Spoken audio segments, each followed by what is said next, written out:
যে কতটা ভালো সেটা কি আন্টি জানে? আন্টিকে বলে দেব সবকিছু।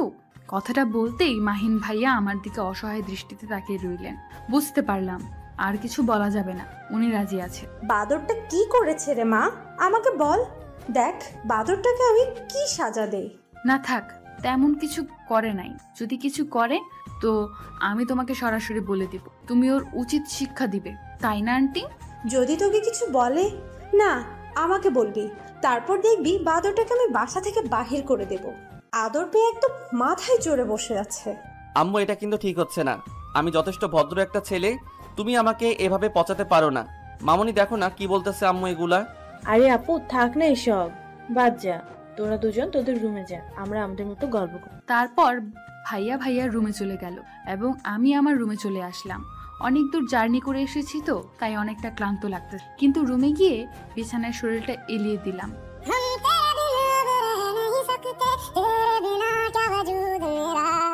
এই ফোনটার জন্য কি শান্তিতে একটু শুয়ে থাকতেও পারবো না? ফোনের স্ক্রিনে তাকিয়ে দেখি আমার বেস্টু ফোন দিছে। হ্যালো জানেমান, বলো কেমন আছো, কি করো, খাইছো নি, বয়ফ্রেন্ডের সাথে দেখা করতে গেছো নি? এই কুত্তি শয়তানের হাড্ডি, তুই এখন কোথায় রে? তোরে হাতের কাছে পাইলে উচিত শিক্ষা দিয়ে দেব, জানিস? আরে বাবা, আমি আবার কি করলাম? তুই আমার উপর এমন ক্ষেপে আছিস কি জন্য?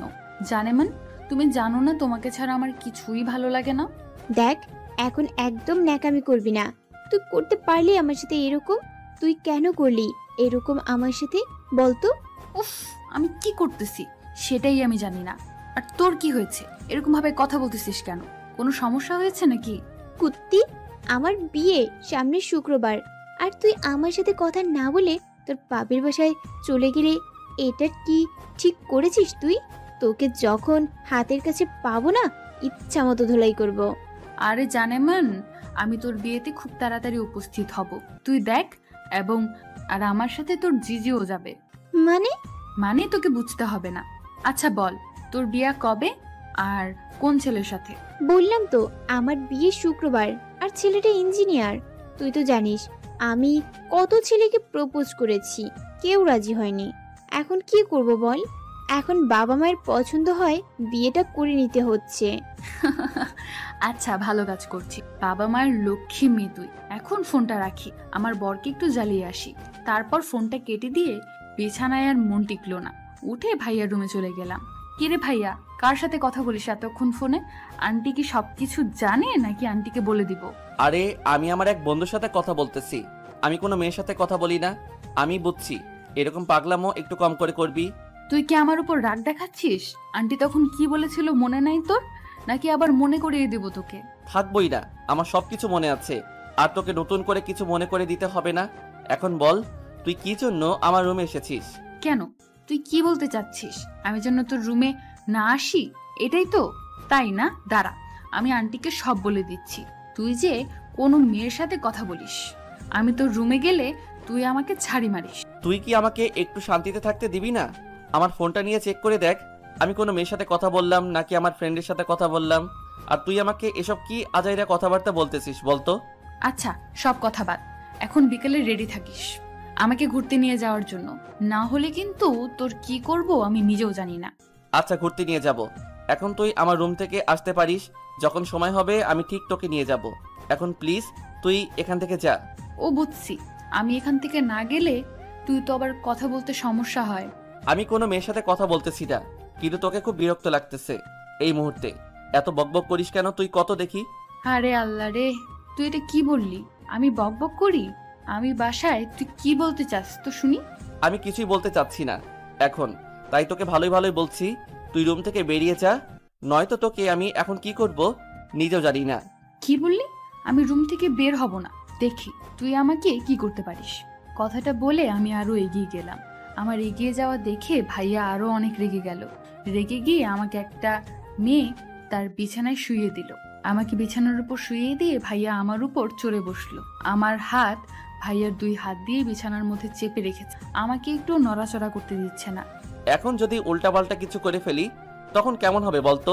তুই আমাকে এত জ্বালাস কেন? তুই আমাকে কিছুই করতে পারবি না, সেটা আমি খুব ভালো করে জানি। বুঝেছিস গাধা কোথাকার? কি বললি?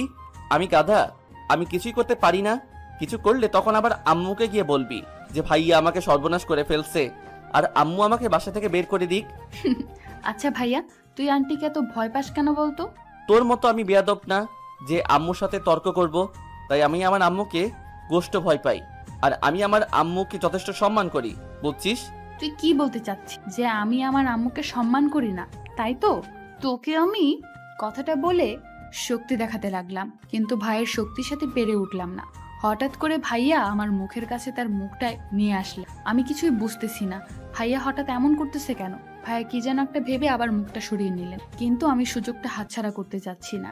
তাই আমি একটু মাথা উপর করে তুলে ভাইয়ার ঠোঁটের সাথে আমার ঠোঁট দুটো ডুবিয়ে দিলাম। বেশি কিছুক্ষণ পর ছেড়ে দিলাম। ওই কুত্তি, তুই এটা আমার সাথে কি করলি রে? আমি না তোর ভাইয়া লাগি? তোর মাথায় এসব? ছি! আমি তোকে আজকে থেকে না, অনেক ছোটবেলা থেকেই ভালোবাসি, বুঝছিস? আর আমি আমার ভালোবাসার মানুষের সাথে কি করব না করব সেটা আমার একান্ত বিষয়। এটা কখনো হয় না, বুঝছিস? তুই আমার বোন হস, অন্য কিছু না যে তোর সাথে আমি রিলেশন করব। আমি তোকে আমার বর বানাবো, এটা যে কোনো মূল্যে, কথাটা মনে রাখিস। আর যদি তোকে আমি না পাই না, আমি এই দুনিয়া ছেড়ে দিব।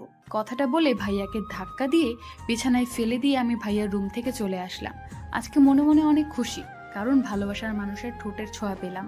আজকে আমার অনেক দিনের স্বপ্ন এটা, কিন্তু আজকে সেটা পূরণ করে ফেললাম। কখনো ভাবতে পারিনি যে এরকম করে আমার স্বপ্নটা পূরণ হয়ে যাবে। আমি ভালো করে জানি ভাইয়া এত সহজে আমাকে মেনে নিবে না, এর জন্য আমাকে অনেক কাঠখড় পোড়াতে হবে। এখন দেখা যাক কোথায় গিয়ে দাঁড়ায়। সেদিনের মতো আর কিছুই হলো না। পরের দিন সকালে আমি ঘুম থেকে উঠে দেখি অনেকটা বেলা হয়ে গেছে। তাড়াহুড়ো করে রুম থেকে বেরিয়ে ভাইয়ার রুমে উকি দিয়ে দেখি ভাইয়া রুমে নেই। মনটা একদম খারাপ হয়ে গেল। মন খারাপ করে ছাদে যাচ্ছিলাম। ছাদে গিয়ে দেখি ভাইয়া এক কোণে দাঁড়িয়ে সকালটা উপভোগ কর। আমি চুপি চুপি ভাইয়ার পেছনে গিয়ে ভাইয়াকে একটা খোঁটা দিলাম। আউস! কি রে, এত সকাল সকাল এখানে কি করিস? কোনো মেয়েকে দেখিস নাকি ছাদে এসে? সারাদিন তোর মাথায় কি এগুলি চলে? মাত্র ঘুম থেকে উঠলি আর এখনই শুরু করে দিলি? তোকে তো আমি... কথাটা বলে ভাইয়া আমাকে দৌড়ানি দিল, আর আমি দৌড়ে নিচে চলে আসলাম। নিচে এসে দেখি আন্টি সকালবেলার নাস্তা রেডি করতে। আন্টি কি কি আইটেম রেডি করতেছো? তোর আর ওই বদমাস ছেলেটার পছন্দের খাবারগুলো তাই রেডি করছি। উফ, তুমি শুধু আমার জন্য আমার পছন্দের খাবার রেডি করতে, তোমার ছেলের জন্য রেডি করতে গেলে কেন? আরে মা, তার জন্য তো কিছু করতে হয়, তাই না? আমি বুঝি তো, আমাকে তুমি একটুও ভালোবাসো না, তোমার ছেলেকে এসব ভালোবাসো, তাই না আন্টি? সকাল সকাল সব কি শুরু করছিস তুই? হঠাৎ করে আম্মুর কড়া গলা শুনে আমি একটু ভয় পেয়ে গেলাম, কারণ আমিও হয়তো অনেকটা রেগে গেছে আমার ব্যবহারটা দেখে। এখন এখানে থাকা ঠিক হবে না। আমি চুপচাপ কনটাকে কেটে বললাম, কেটে পড়ে রুমে চলে আসলাম। রুমে এসে ফ্রেশ হয়ে নিলাম। রুম থেকে বের হয়ে দেখি ভাইয়া যেন কোথায় যাওয়ার জন্য রেডি হচ্ছে। আরে ভাইয়া, কোথায় যাচ্ছিস? গার্লফ্রেন্ডের সাথে দেখা করতে যাচ্ছিস নাকি? যেভাবে সাজুগুজু করেছিস। ওই কুত্তি, তুই আমার সাথে কথা বলবি না, আমার সামনে থেকে চলে যা বলতেছি।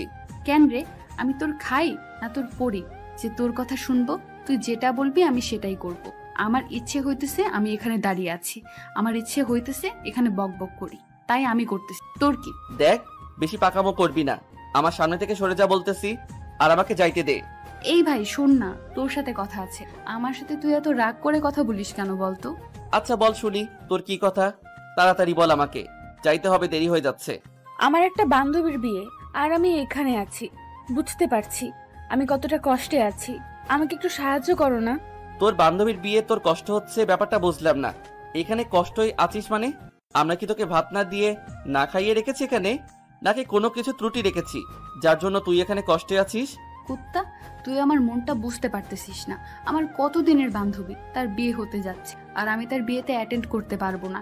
এর থেকে কষ্ট আমার আর কিছু আছে তুই বল? ও, এখন বুঝতে পারতেছি তোর ব্যাপারটা কি। এখন তুই বলতে চাচ্ছিস যে আমি যেন তোকে তোর বান্ধবীর বাসায় নিয়ে যাই, আবার সেখানে তোর সাথে থাকি, এবং তোর বান্ধবীর বিয়ে শেষ হলে আমি তোকে ওইখানে নিয়ে আসি, তাই তো? আরে ভাইয়া, তুই তো দেখি মনোবিজ্ঞানী। আমার মনের সব কথা তুই বুঝে নিয়েছিস। সো সুইট ভাইয়া। দেখ, আমি তোকে ওইখানে রেখে আসতে পারি, আবার গিয়ে তোকে নিয়ে আসতে পারি, কিন্তু তোর সাথে কখনো থাকা আমার পক্ষে কখনো সম্ভব না। আমি এখানে থাকতে পারবো না। আরে ভাইয়া, তোকে থাকতে হবে না, তুই আমাকে শুধু রেখে আসবি, আবার আমি ফোন করলে তুই নিয়ে যাবি। আগে তো তুই আমার সাথে চল, তারপর দেখ থাকিস না চলে আসিস। কি রে, কি বলতেছিস ট্যাপ ট্যাপ করে? যাক, যেই কথা আছে জোরে বল, এরকম ট্যাপ ট্যাপ করে বলার কিছু নেই। আরে ভাইয়া, কই কিছু না তো। তাহলে বিকেলে যাচ্ছি আমরা। তুই কোথায় যাচ্ছিস? একটু তাড়াতাড়ি চলে আসিস। ভাই আর কিছু না বলে বেরিয়ে গেল, আর আমিও তাকে আর কিছু বললাম না। আমি খুশি মনে নাচতে নাচতে গিয়ে আমার সবকিছু ব্যাগে প্যাক করতে লাগলাম। আমার খুব খুশি লাগতেছে। ভাইয়াকে ওখানে নিয়ে গিয়ে কি পরিমাণ জ্বালান টানা জ্বালাবো সেটা ভেবেই খুশিতে নাচতে ইচ্ছে করতেছে। কিন্তু রাগ হচ্ছে খুব, ওইখানে তো অনেক শাকচুন নিয়ে আসবে। তারা যদি আমার হবু বরের উপর নজর দেয় তো তাদেরকে আমি ইচ্ছা মতো পিটান দিব, কারণ উনি শুধু আমার। ভেবেই লজ্জা লাগতেছে। উফ। তারপর ঝট করে ভাইয়ার রুম থেকে ভাইয়া কিছু জামা কাপড় নিয়ে আসলাম, এনে আমার ব্যাগে প্যাক করে নিলাম। কারণ ভাইয়া যদি জানতে পারে যে আমি তার কাপড় সঙ্গে নিয়েছি তাহলে হয়তো রাগ করে আমার সাথে যাবে না। তার থেকে ভালো যে আমি তাকে না জানিয়ে তার কাপড়গুলো নিয়ে নিয়েছি, আর ওখানে গিয়ে যে কোনো প্রকারে তাকে আটকায় রাখবো। ভেবেই হাসি পাচ্ছে। ওইখানে গিয়ে কি কি করব আমার আর তর্স হচ্ছে না। কখন যাব বিয়ে বাড়ি? বিয়ে বাড়িতে কত মজা, শুধু খাওন আর খাওন। আজকে সময় যেন যাচ্ছেই না, শুধু বারবার উকি দিচ্ছে বাইরে কখন ভাইয়া বাড়িতে আসবে আর আমি তাকে নিয়ে বিয়ে বাড়ি যাব। কিরে, এরকম করে উকি দিচ্ছিস কেন বারবার বাইরে? আসলে আম্মু, আমার একটা বান্ধবীর বিয়ে। শুধু বান্ধবী বললেও ভুল হবে, বেস্ট ফ্রেন্ড সে আমার। আমি না গেলে নাকি সে বিয়ে করবে না। ভাইয়াকে বললাম আমাকে সেখানে নামিয়ে দিয়ে আসতে, শুধু বিয়েতে অ্যাটেন্ড করে চলে আসবো। বিয়ের বাড়িতে যাবি? তুই আমাকে আগে বলবি না? না হলে তো তোমার জন্য কিছু নিয়ে যেতে হবে নাকি? সেই জ্ঞানটুকু তো শূন্য হয়ে গেছে, এখন মাথায় কিছুই নাই নাকি? আরে আম্মু, আমরা তো এখন যাচ্ছি না, যখন যাব যাওয়ার পথে কিছু নিয়ে যাব। তাই আমি তোমাকে এখনো কিছু বলিনি, যখন যাব তোমাকে বলবো। তারপর চুপচাপ ওখান থেকে রুমে এসে গোসলটা সেরে নিলাম। গোসল শেষ করে জামা কাপড় পাল্টিয়ে ভেজা কাপড়গুলো ছাদে শুকাতে দিয়ে গেলাম। ছাদ থেকে নেমে এসে দেখি ভাইয়া বাসার ভেতর প্রবেশ করতেছে। ভাইয়াকে দেখে বোঝা যাচ্ছে অনেক ক্লান্ত আছে। এখন ডিস্টার্ব করা ঠিক হবে না, একটু রেস্ট নে, তারপর ডিস্টার্ব করা শুরু করব। এখন ডিস্টার্ব করতে গেলে রাগ করে না যেতে পারে, আর না গেলে তো আমার সব প্ল্যান ভেস্তে যাবে। একটু পর দেখলাম ভাইয়া আমার রুমে আসলো। বুঝলাম না আজকে সূর্য কোন দিকে উঠছে যে ভাইয়া আমার রুমে। তুই কি রেডি আছিস? কোথায় যাবি? তাড়াতাড়ি রেডি হয়ে নে, তোকে ওইখানে নামিয়ে দিয়ে এসে আমার কিছু কাজ আছে, সেগুলো কাজ করতে হবে। আমি বুঝতেছি না, ভাইয়া আজকে আমার সাথে এত ভালোবেসে তার উপর আবার ভদ্র হয়ে কথা বলতেছে। কি হয়েছে ভাইয়া? তুই ঠিক আছিস তো? তোর শরীর ঠিক আছে তো, নাকি অসুস্থ হয়ে গেছি? কি সব আবোল তাবোল কথা বলতেছিস? আমার তো সব মাথার উপর দিয়ে চলে যাচ্ছে। দেখ, আমি চাই না তোর সাথে আর কোনো খারাপ ব্যবহার করতে, তাই তুইও আমার সাথে ভালোভাবে ব্যবহার করবি। আর এখন ন্যাকামো না করে তাড়াতাড়ি রেডি হয়ে নে, তোকে নামিয়ে দিয়ে এসে আমার কিছু কাজ আছে, সেগুলো করতে হবে। তাই বলতেছি তাড়াতাড়ি নে, একটু লেট হলে আমি আর যাইতে পারবো না। দূর, আমি ভাবতেছি একটা আর উনি ভাবতেছে অন্যটা। তুই যতই বাহানা দেখাস না কেন, আমি তোকে ওখানে আটকে রাখবো যে কোনো প্রকারে। তারপর আমি আমার ভাইকে কিছু না বলে চুপচাপ রেডি হইলাম, কারণ বেশি কথা বললে বিপরীত হতে পারে। তাই কোনো কথা বলা ঠিক হবে না, একটু চুপচাপ বলো বেরিয়ে যাবে, পরে দেখা যাবে কি হয়। বাড়ি থেকে বেরোনোর সময় আম্মু আর আন্টিকে বলে বেরিয়ে পড়লাম ভাইয়াকে সাথে করে নিয়ে। এখন আমার মাথায় শুধু এটাই চলছে, ভাইয়াকে ওখানে কিভাবে আটকিয়ে রাখবো। কারণ ভাইয়াকে আটকে রাখতে না পারলে আমি মজা করতে পারবো না। উফ, একটা আইডিয়া মাথায় চলে আয়, যাতে করে যেন আমি ভাইয়াকে ওখানে আটকে রাখতে। ভাবতে ভাবতে গাড়ি যে কখন বিয়ের বাড়িতে উপস্থিত হয়েছে আমি টেরই ভাবনার জগতে এতই মগ্ন ছিলাম। নে, এসে পড়েছি, জলদি নেমে যা। এত তারা কিসের? তুই নেমে আমার সাথে আয়, আমাকে বাসার ভেতরে রেখে তারপর তুই যাবি। তুই কি ছোট বাচ্চা নাকি যে তুই হাঁটতে পারিস না? তোকে হাত ধরে ধরে বাসার ভেতরে নিয়ে যেতে হবে? দেখ, সবাই কিন্তু আমাদের দিকে তাকিয়ে আছে। এখন আমি চাচ্ছি না কোনো প্রকার ঝগড়া করতে। ভাই, তুই কোনো প্রকার ঝগড়া না করে আমার সাথে চলে আয়। আচ্ছা, তোর মতলবটা কি রে? তোকে দেখে বোঝা যাচ্ছে তুই কোনো না কোনো ফোন দিয়ে এঁটেছিস এখানে। দেখ, তুই আমাকে সবসময় সন্দেহ করতে পারিস না। তোকে আমি ভেতরে আসতে বলেছি, আর সবাই কিন্তু আমাদের দিকে কিরকম ভাবে তাকিয়ে আছে। আমার কিন্তু খারাপ লাগতেছে। ভাইয়া আর কিছু না বলে চুপচাপ আমার সাথে ভেতরে আসতে লাগলো। আমি ইচ্ছা করে আমার পেট থেকে শাড়িটা সরিয়ে পেট সবাইকে দেখিয়ে দেখিয়ে হাঁটতেছি। বিয়ে বাড়ি, বোঝাই তো যাচ্ছে অনেক ছেলে পেলের আনাগোনা, সবাই আমার দিকে কুনজরে তাকিয়ে আছে। হয়তো ভাইয়া সেটা বুঝতে পারছে। আমি পেছন করে ভাইয়ার দিকে তাকিয়ে দেখি ভাইয়ার রেগে মেগে আগুন। ভাইয়ার চোখের দিকে তাকানো যাচ্ছে না, মনে হয় ওই চোখ দিয়ে আগুনের শিখা এসে আমাকে শেষ করে দিবে। ভাইয়া কিছু না বলে চুপচাপ জোরে হেঁটে এসে আমার হাত ধরে টেনে হিচড়ে নিয়ে যেতে লাগলো। সবাই আমাদের দিকে অবাক দৃষ্টিতে তাকিয়ে আছে। কি রে, তুই বিয়ের বাড়িতে এসেছিস কি সবাইকে তোর পেট দেখিয়ে বেড়াইতে? কি করব বল, আমাকে তো শাসন করার মতো কেউ নেই, তাই আমার যেটা ইচ্ছা সেটাই করব। আর তুই তো এখন চলে যাচ্ছিস, তারপর ভেবে দেখ আমি আরো কত কি করতে পারি। মানে তুই বোঝাতে যাচ্ছিস আমি এখান থেকে চলে যাওয়ার পর তুই সব ছেলের সাথে লুতুপুতু করবি, তাই তো? আমি লুতুপুতু করতে যাব কেন? তারাই তো আমাকে। থাক ওসব কথা বলতে নি, তোর নাকি কাজ আছে, তুই চলে যা। তো তুই কি মনে করছিস তোকে পাহারা দেওয়ার জন্য আমি এখানে থাকবো? এটা কি হয়ে গেল? আমি তো ভাবলাম যে না, জেরাস ফিল করবে আর আমাকে সবার থেকে আলাদা রাখার জন্য ভাইয়া এখানে থেকে যাবে। আমার তো প্ল্যান কাজে দিল না, এখন কি করা যায়? আচ্ছা, তুই তোর মতো এনজয় কর, তোর যেটা খুশি সেটাই কর, আমার কিছু যায় আসে না, বুঝছিস? তুই যেটা ভেবেছিস সেটা কখনোই না। আর আমি এখন বাসায় যাচ্ছি। কথাটা বলে ভাইয়া চলে যেতে লাগলো। এই ভাইয়া, তুই এখানে বান্ধবীর সাথে যদি দেখা করে না যাস, তাহলে আমার বান্ধবী আমাকে ইচ্ছা মতো পিটানি দিবে। প্লিজ আমার জন্য অন্তত তুই আমার বান্ধবীর সাথে দেখা করে যা। তুই যেমন পেতনি, তোর বান্ধবীটা ঠিক তোর থেকেও বেশি পেতনি, তাই তোর পেতনি বান্ধবীকে দেখার থেকে না দেখাই ভালো। এই যে মিস্টার, যা কিছু বলছেন একটু ভেবে চিন্তে বলবেন, আমি কিন্তু পিছনে দাঁড়িয়ে আছি। আমি অবাক হয়ে গেলাম, কারণ রুহি পেছনে দাঁড়িয়ে আর আমার এতক্ষণ ধরে ঝগড়া করতে, ওর দিকে আমি একটুও তাকানোর সময় পাইনি। তারপর রুহি এগিয়ে এসে আমার পাশে দাঁড়ালো। এই যে মিস্টার, কি জানি বলতেছিলেন? পেতনির বান্ধবী আরো বেশি পেতনি, তাই তাকে দেখানোর প্রয়োজন হয় না আপনার, তাই না? মামা, মানে হয়েছে কি? ভাইয়া এমন ভাবে তোতলাচ্ছিল যেটা দেখে আমি না হেসে থাকতে পারলাম না। আমি হা হা করে হেসে দিলাম। আমার হাসি দেখে ভাইয়া অনেকটা রেগে গেল, চোখ গরম করে তাকালো আমার দিকে।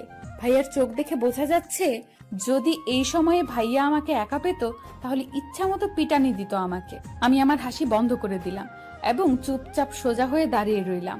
আর ভাইয়া ভিতর মতো সামনে মাথা নিচু করে দাঁড়িয়ে আছে। আপনাকে এখন আমি একটা শাস্তি দেব, যদি একটুও না বলেন তাহলে তো আপনাকে আমি পুলিশে দেব। আপনি কি জানেন আমার বাবা পুলিশ? ভাইয়া যেই শুনেছে রুহির বাবা পুলিশ, ভাইয়ার শরীর কাঁপতে লাগলো, কারণ ভাইয়া কোনোদিন পুলিশের খপ্পরে পড়েনি। ভাইয়ার এই অবস্থা দেখে আমি রুহির কানে কানে বললাম যে বেশি রকম ইয়ার্কি করিস না, পরে আবার তুই ওর ফাঁদে পড়ে বিপদে পড়। এখন হয়তো তোকে ভয় পাইতিস, কারণ সত্যিটা জেনে যাবে। যখন সত্যিটা জেনে যাবে তখন তোর অবস্থা নাজেহাল করেছে। তাই বেশি রকম পাগলামো না করে ভাইয়াকে কি করে এখানে রাখা যায় সেটা ভেবে বের কর, কারণ আমি ওকে ছাড়া এখানে ভালো মতো থাকতে পারবো না। ইস রে, আমার বান্ধবীটা দেখে আমার প্রেমে হাবুডুবু খাচ্ছে যে আমাকে ছাড়া এক মুহূর্তও থাকতে পারবে না। আমার কানে ফিসফিস করে বলল রুহি, আচ্ছা ভাইয়া, আপনাকে তেমন কোনো শাস্তি দেওয়া হবে না। আপনার শুধু কাজ হবে, আমার যেহেতু বিয়ের 3 দিনের আয়োজন, কালকে গায়ে হলুদ, পরশুদিন বিয়ে, আর আপনাকে পরশুদিন সন্ধ্যা পর্যন্ত এখানে থাকতে হবে। মানে এটা আবার কোন ধরনের শাস্তি? আমি যেহেতু আপনাকে পেতনি বলেছি, সেহেতু আপনি হয়তো 2-1টা থাপ্পড় দিবেন আমাকে দিয়ে আমাকে ছেড়ে দিন, আমি চলে যাচ্ছি, কিন্তু আমি এখানে থাকতে পারবো না। ওকে মিস্টার, আপনাকে এখানে থাকতে হবে না, তাহলে জেল হাজতে গিয়ে থাকেন এই 3 দিন। আমি আব্বুকে বলে দিচ্ছি। প্লিজ ভাইয়া রাজি হয়ে যা না, এখানে থাকাটাই বেটার হবে। জেলে গিয়ে থাকতে পারবি না, মশার কামড়, তারপর আবার কত রকম জঘন্য মানুষ থাকে ওখানে। আমি থাকতে পারি, তবে একটা শর্ত আছে, আমি আমার মতো থাকবো, তবে আমি কারো কোনো কথায় চলতে পারবো না। আমার ইচ্ছা মতো আমি এখানে থাকবো। পরশুদিন সন্ধ্যা হলে আমি এখান থেকে চলে যাব। তারপর রুহি আমাকে আর ভাইয়াকে নিয়ে উপরে চলে গেল। ভাইয়াকে একটা রুম দেখিয়ে দেওয়া হলো, ভাইয়া এই রুমে থাকবে আর আমি রুহি একসাথে থাকবো, কারণ আমাদের তো আলাদা মজা আছে। আমার মনে এখন লাড্ডু ফুট, কারণ ভাইয়াকে এই 3 দিনে এত পরিমাণ জ্বালাবো যেটা হয়তো এই 3 দিন আমার কাছে স্পেশাল হয়ে থাকবে। সেদিন রাতে আর কোনো মজা হলো না, সবাই খাওয়া দাওয়া করে ঘুমিয়ে পড়লাম। পরের দিন সকালবেলা আমি ভাইয়ার রুমে গিয়ে দেখি ভাইয়া এখনো ঘুমিয়ে আছে। ভাইয়ার ঘুমানোর স্টাইলটা অনেক মজাদার, কেমন হাত পা ছড়িয়ে ছিটিয়ে ঘুমিয়ে আছে। এই ভাইয়া, সকাল হয়ে গেছে, উঠে পড়। দেখ, ডিস্টার্ব করবি না, সকাল সকাল আমি পরে উঠবো, এখন পারবো না। এটা কিন্তু তোর বাসা না, আমার বাসা না যে তোর ইচ্ছা মতো ঘুম থেকে উঠবি, এটা বিয়ে বাড়ি, উঠে পড়। তারপর ভাইয়া ঘুম থেকে উঠে পড়লো। ভাইয়ার রুম থেকে বেরিয়ে এসে দেখি রুহি বাইরে দাঁড়িয়ে আছে। তাহলে এই ছেলেটাই কি আমার হবু জিজু হতে চলেছে? তুই কি করে বুঝতে পারলি? আরে তুই যার জন্য এত কিছু করতেছিস, আর এটা তো সামান্য ব্যাপার, সেটা কি আমি বুঝতে পারবো না? না, সেটা বলিনি। কিন্তু আমি তো তেমন এখনো। সরাসরি বলে দে, ঝামেলা না করে, বুঝেছিস? তাহলেই বেটার হবে। থুর পাগলি মেয়ে, এত সহজে বললে তো মজাই পাবো না। একটু বাজিয়ে দেখি কি হয়। ভালো কথা, তোর যা মন চায় পরে পস্তাবি, দেখে নিস। ওই কুত্তি, তুই আমার বান্ধবী নাকি ওর বুঝতেছি না। সত্যি কথাটাই বললাম, একটু ভেবেচিন্তে সিদ্ধান্ত নিবি, না হলে পরে আবার পস্তাতে হবে। আমি এরকম কিছু করব না যাতে আমাকে পস্তাতে হয়, বুঝছিস? ওকে, এখানে বকবক না করে চলেন, নিচে যাই। নাস্তা রেডি হয়তো, আমাদের জন্য অপেক্ষা। আমাদের কথার মাঝে ভাইয়া চলে আসলো। তো মিস্টার, রাতে ঘুম কেমন হলো আমাদের বাসায়? বেশ ভালোই, কিন্তু সকাল সকাল একটা শাকচুন্নির জন্য ঘুমটা চলে গেল। তুই কি কথাটা আমাকে মিন করে বলতেছিস? আমি কাউকে মিন করে কথাটা বলতেছি না। যদি কারো গায়ে লেগে থাকে তো সেটা আমি কি করব? দেখ, ভালো হবে না বলছি, সাবধান হয়ে যা। আমি তো সব সময় সাবধানে থাকি, তুই একটু সাবধানে থাকিস তাহলেই হবে। উফ, এইভাবে যখন করার কি আছে? বুঝতে চাই না, আমাদের জন্য সবাই অপেক্ষা করতেছে আর আমরা এখানে ঝগড়া করতেছি। এটা কি ঠিক বলো? ওদের অসম্মান করা হচ্ছে। তোকে তো আমি দেখে নেব পরে। তারপর সবাই মিলে একসাথে নাস্তা সেরে নিলাম। যেহেতু নাস্তা করা শেষ, এখন যে যার রুমে যার যার মতো বসে আড্ডা দিতেছে। আমি, রুহি, মাহিন ভাইয়া আরো কয়েকজন মেয়ে ছেলে মিলে ছাদে চলে গেলাম। সবাই ছাদে বসে আড্ডা দিতে লাগলাম। আড্ডার মাঝে হঠাৎ মাহিন ভাইয়া একটা কথা বলে উঠলো। সবাই মাহিন ভাইয়ার দিকে তাকিয়ে রইল। আরে, আমি কি কিছু ভুল বললাম যার জন্য সবাই আমার দিকে তাকিয়ে আছেন? আপনার কি কোনোদিন কাণ্ডজ্ঞান হবে না? দেখতেছেন তো সবাই এখানে আড্ডা দিতেছি, আপনার এই ধরনের কথা বলার কি দরকার ছিল? তুই একদম ন্যাকামি করবি না, কারণ কাজটা তুই করছিস। মানে আমি আবার কি করলাম? তুই আমাকে চোখ মারলি কেন? কি? মাহিন ভাইয়ার এ ধরনের কথা শুনে সবাই অবাক দৃষ্টিতে আমার দিকে তাকিয়ে আছে। সত্যি আমি মাহিন ভাইয়াকে চোখ মারিনি। তুই কিন্তু এখন আমাকে মিথ্যা অপবাদ দিতেছিস, সেটা কিন্তু ঠিক হচ্ছে না। তুই তো দেখতেছিস আমি কখনো ওরে চোখ মারলাম? ও হুদাই বলতেছে আমি নাকি ওরে চোখ মারছি। ওকে, আমার দেখার ভুল হয়েছে, এখন মাফ করে দে, সবার সাথে আড্ডা দে, আমি নিচে যাচ্ছি। ভাইয়া কথাটা বলে আর এক মুহূর্তও সেখানে বসে থাকলো না, উঠে চলে গেল নিচে। এটা কি হলো? সব তোমার মাথার উপর দিয়ে গেল। আমি তোরে কিছু করিনি। সেটা তুই ভালো জানিস, এখন চুপচাপ থাক। আমি আর কিছু না বলে মন খারাপ করে ওদের সাথে বসে রইল। ওরা অনেক হাসি খুশি করে আড্ডা দিত আর আমি গোমরা মুখ করে বসে আছি। আড্ডা দিতে দিতে দুপুর হয়ে গেল। ছাদে প্রচুর রোদ, আর থাকা যাচ্ছে না, তাই সবাই নিচে চলে আসলাম। নিচে এসে যেটা দেখলাম সেটা দেখার জন্য আমি মোটেও প্রস্তুত ছিলাম না। এটা কি হচ্ছে নিচে? আমার মাথা ঘুরাইতেছে।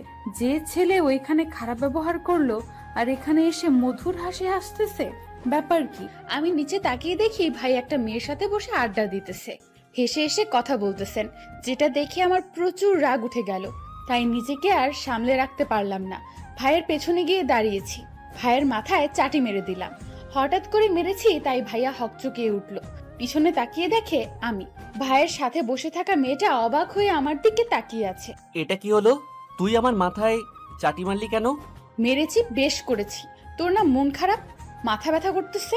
তাহলে তুই এখানে কেন, রুমে না কেন? সেটা একান্তই আমার ব্যাপার, তোকে কি সবকিছু বলে আমাকে করতে হবে? যদি বলি তাই, আমাকে না বলে কিছু করতে পারবি না তুই? তাহলে তোর ভাবনা চিন্তা মাথা থেকে তাড়িয়ে দেই, কারণ আমি তোর কোনো কথা শুনতে এখানে থাকতে রাজি হইনি। শুধু তোর বান্ধবীর কথা রাখতে গিয়ে আমি এখানে ভাবতেছি, তাই বেশি রকম ন্যাকামো করবি না, তাহলে কিন্তু আমি তোর বান্ধবীর কথা প্রত্যাখ্যান করে আমি এখান থেকে চলে যেতে বাধ্য হব। তুই তোর মতো থাক, আমাকে আমার মতো থাকতে দে। ভাইয়া এক নিঃশ্বাসে কথাগুলো বলে। এগুলো ভাইয়ার দিকে তাকিয়ে দেখি প্রচুর ভাবে রেগে আছে। বুঝতে পারতেছি না এত রেগে যাওয়ার কি আছে, বুঝতে পারছি না। এখন আমি কি করব? তোমাকে মনের গহীন থেকে চেয়ে যাচ্ছি, কিন্তু তুমি আমাকে পাত্তা দিচ্ছ না। কিন্তু এমন একদিন আসবে যখন তুমি আমাকে চাইবে, আমিও তোমাকে পাত্তা দেব না। সেদিন আমিও ইচ্ছা মতো তোমাকে কথা শোনাবো, কিছুই বলতে পারবি না। এই যে আজকে আমি যেমন তোকে কিছু বলতে পারছি না, কিন্তু মনের ভেতর কষ্টটা জমে জমে পাহাড় হয়ে যাচ্ছে। ভেবেচিন্তে কথাটা বলিস কিন্তু। এরপর থেকে তুই আমাকে কোনো কাজে হস্তক্ষেপ করতে পারবি না বা নাক গলাবি না, তাহলে কিন্তু পরিস্থিতি অনেক খারাপ হবে। আরে, আমার চোখের সামনে থেকে দূর হতো। তোর যেটা করে সেটাই কর, কারণ বিয়ের বাড়িটা তোর বান্ধবী, আমার না। যদি এমনটা হতো যে পিয়ার বাড়িটা আমার বন্ধুর, তাহলে আমি না হয় তোকে দেখে রাখতাম, কিন্তু আচ্ছা এসব বাদ দে, আমি গেলাম। তারপর ভাই এখান থেকে চলে গেল, কিন্তু মেয়েটা এখনো ওখানে দাঁড়িয়ে আছে। ওই শাকচুনি, তুই কে বে? তুই আমার হবু বরের উপর নজর দিয়েছিস? তোর এত দেমাক কিসের, যেখানে মাহিন তোকে পাত্তা দিচ্ছে না আর তুই বকবক করছিস কেন? মেয়েটার কথা আমার সহ্য হলো না, তাই আমি দূরে গিয়ে মেয়েটার চুল ধরে ইচ্ছা মতো টানাটানি করতে লাগলাম। অনেকগুলো চুল ছেড়ে ফেলেছি মেয়েটা ব্যথা সহ্য করতে না পেরে হাউমাউ করে কান্না করতে লাগলো। উপস্থিত যত লোক ছিল বিয়ে বাড়িতে সবাই চারদিকে ঘিরে দাঁড়িয়ে রইল। আমরা দুজনের মাঝে আর আমার বান্ধবী রুহি এসে আমাদের দুজনকে আলাদা করে দিল। এটা কিন্তু বিয়ে বাড়ির কার, তাও আমার বিয়ে, তোদের মাঝে কি এই জ্ঞানটুকু নেই? সত্যি আমার ভাবতে অবাক লাগতেছে তোদের দুজনের এমন ব্যবহার দেখে। আমি কিছু না বলে চুপচাপ ওখান থেকে চলে আসলাম। রুমে এসে দরজা বন্ধ করে বিছানার উপর শুয়ে পড়লাম। বালিশে মুখ বুজে দিয়ে কান্না করতে লাগলাম। কেন আমি এমন করতেছি? সে তো আমাকে চায় না, তাহলে আমি কেন তাকে জোর করে পেতে চাচ্ছি? আমি হয়তো ভুলে গেছি জোর করে ভালোবাসা হয় না। বেশ কিছুক্ষণ ধরে কান্না করে যাচ্ছি, হঠাৎ করে দরজায় কে জানি ধাক্কা দিতে লাগলো। তাই বিছানা থেকে উঠে চোখের পানি মুছে দিয়ে দরজা খুলে দিলাম। দরজা খুলে দিয়ে তো আমি অবাক, দেখি দরজার সামনে ভাইয়া দাঁড়িয়ে আছে, তাও আবার চোখে মুখে অনেকটা ভয়ের ছাপ। বুঝতে পারছি হয়তো ভেবেছে আমি উল্টাপাল্টা কিছু করে ফেলবো। আমি দরজা খুলে দেওয়া মাত্রই ভাইয়া রুমে প্রবেশ করে নিল। এটা বিয়ের বাড়ি, তোর মাথায় আছে? এরকম কাজ করার কি দরকার ছিল শুনি? আমি কিছু না বলে চুপচাপ দাঁড়িয়ে আছি। কিরে, কথা বলিস না কি জন্যে? আমি তোমাকে কিছু জিজ্ঞেস করেছি, উত্তর দে। তুই এমনটা কি জন্য করলি? এটা বিয়ের বাড়ি। আমি জানি না, আমি কিছু বলতে পারবো না। তুমি আমার রুম থেকে চলে যাও। বেশি বকবক করবি না, ঠাটিয়ে থাপ্পড় মারবো। চিনিস তুই আমাকে? তোকে সেই পিচ্চি কাল থেকে চিনি, নতুন করে আবার কি চিনবো? হ্যাঁ, কত বড় সাহস হয়েছে আবার মুখে মুখে তর্ক করিস আমার সাথে? 100 বার তর্ক করব, তাতে তোর কি? আমার সামনে থেকে চলে যা বলতেছি। একদম ন্যাকা ষষ্ঠী শাস্তে যাবি না। আমার যা ইচ্ছে আমি তাই করব। তুই তো একটু আগে বলে এসেছিস, তাহলে এখন আবার? তাই বলে তুই যা খুশি তাই করে বেড়াবি?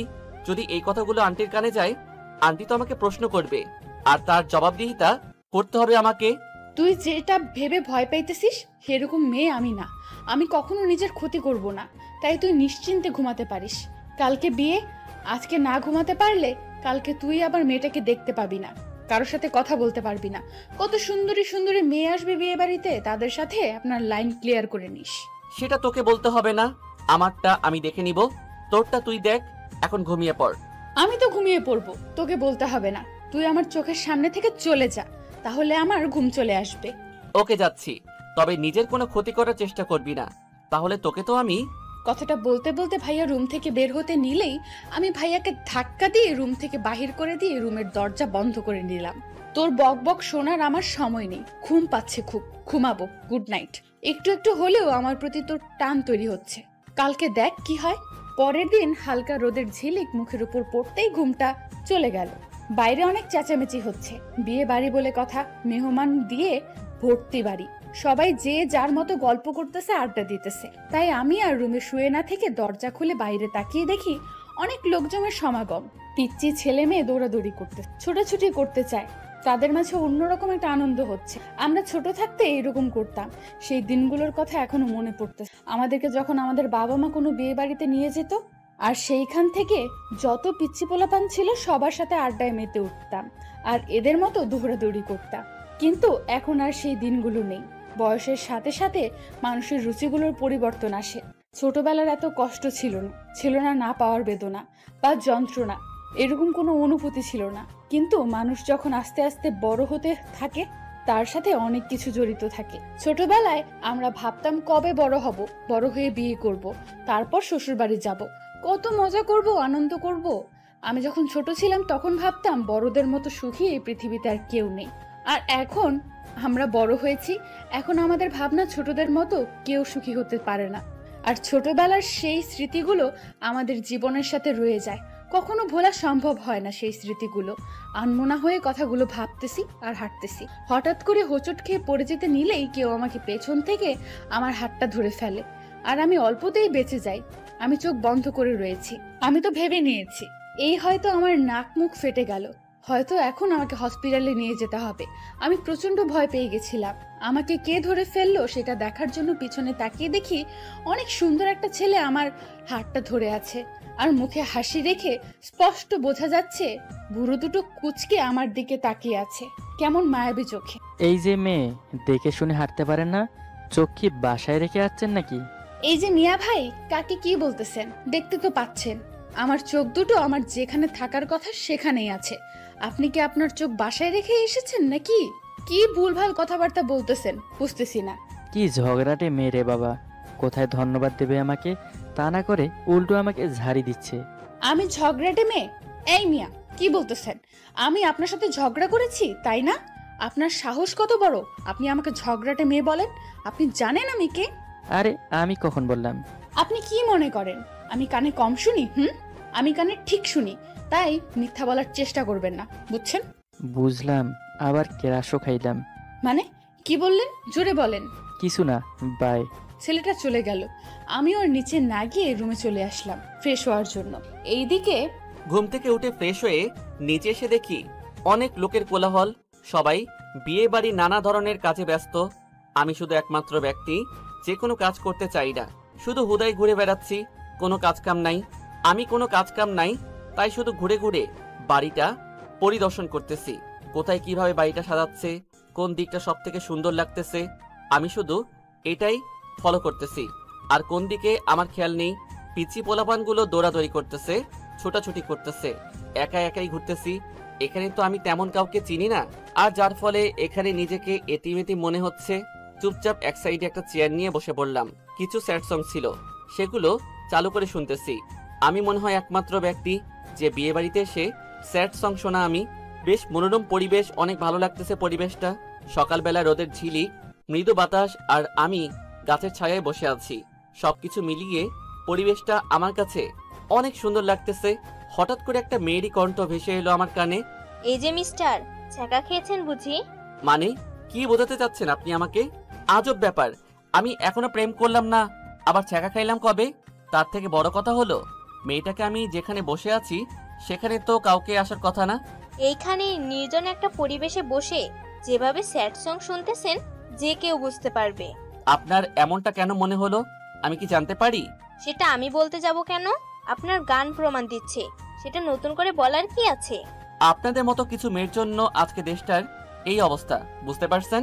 এই যে মিস্টার, নিজের মুখে একটু সামাল দিয়ে কথাগুলো বলবেন, বুঝছেন? তাহলে আপনি কিছু না জেনে না শুনে হঠাৎ এরকম একটা মন্তব্য করার কারণ কি? না, আমার জানা মতে যারা ছ্যাঁকা খায় তারাই তো স্যাড সং শোনে, তাই না?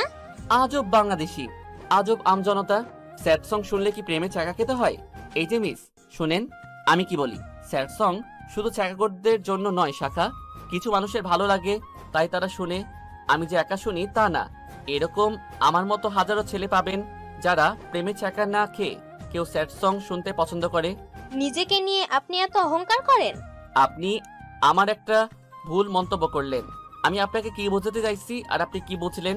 আমি আপনাকে পরে দেখে নেব, কথাটা মাইন্ডে রাখেন।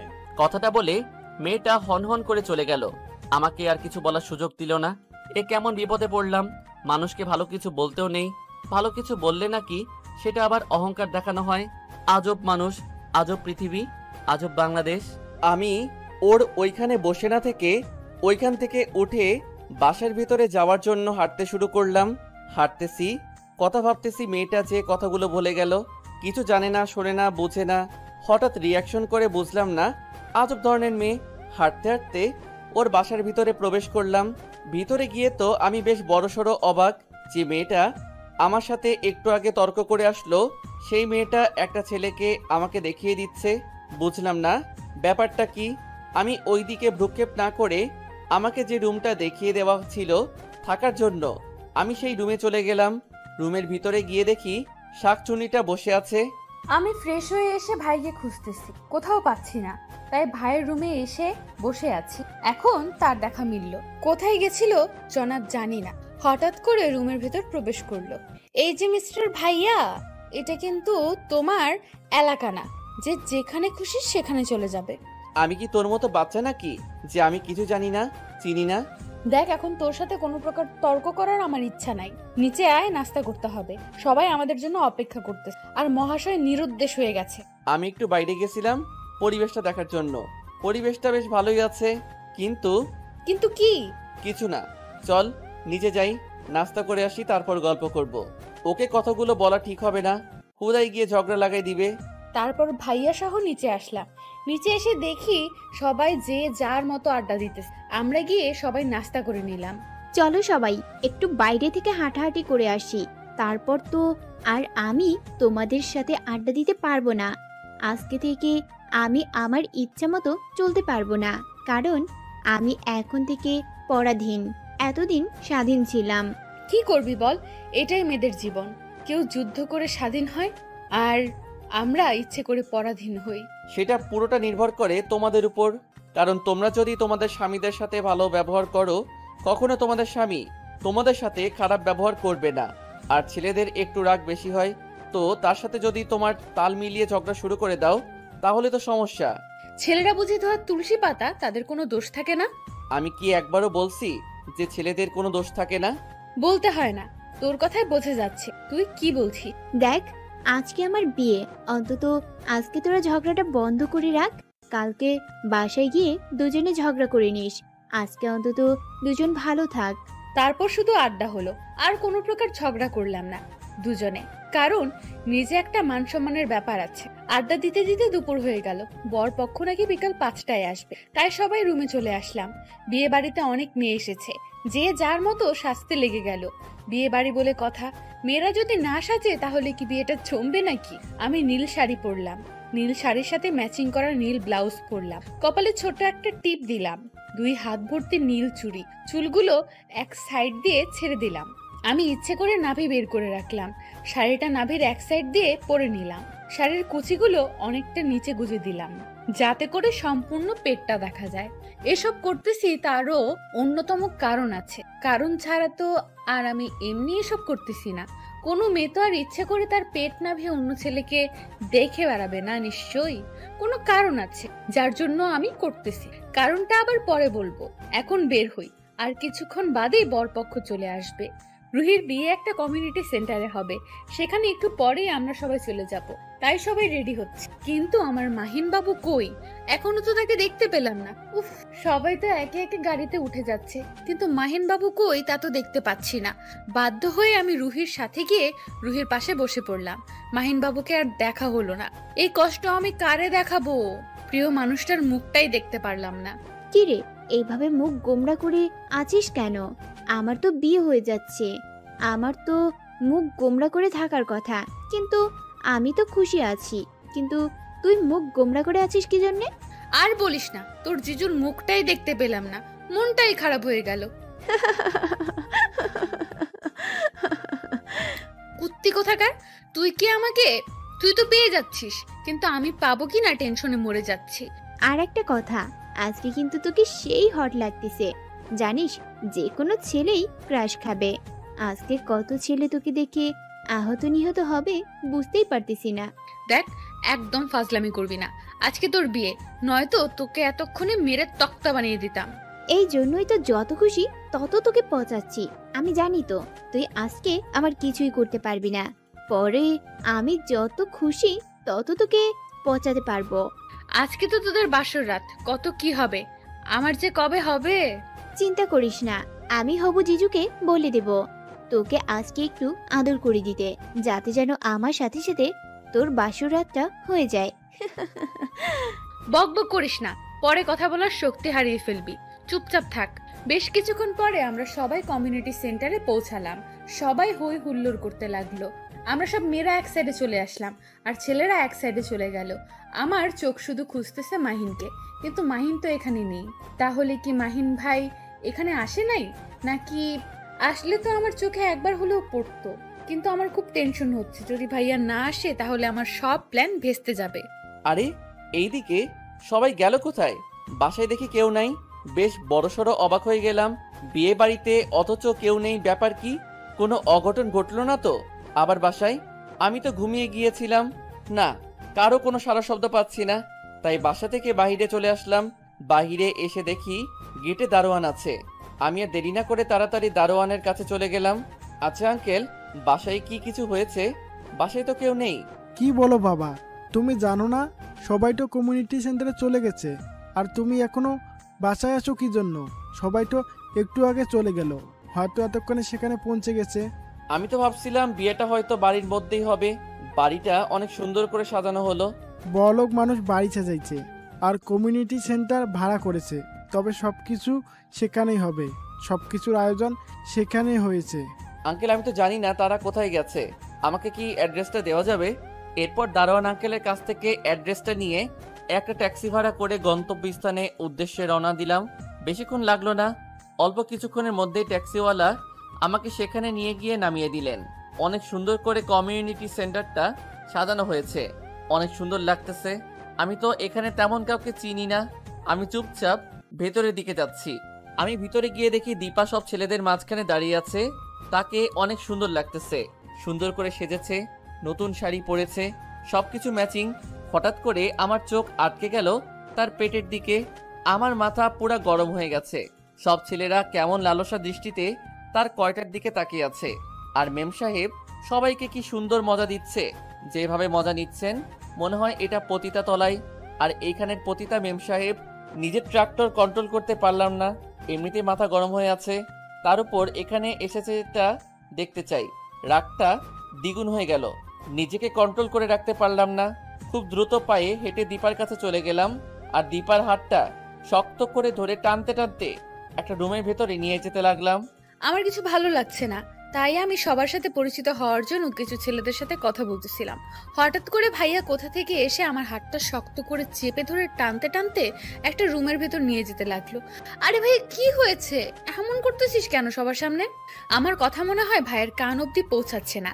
ভাইয়া আমাকে একটা শ্রান্ত একটা রুমের ভেতর নিয়ে গেল এবং দরজা রুমের ভেতর থেকে বন্ধ করে দিল, যাতে কেউ এই রুমে আসতে না পারে। ভাইয়া আমাকে বিছানার উপর ছুঁড়ে ফেলে দিল।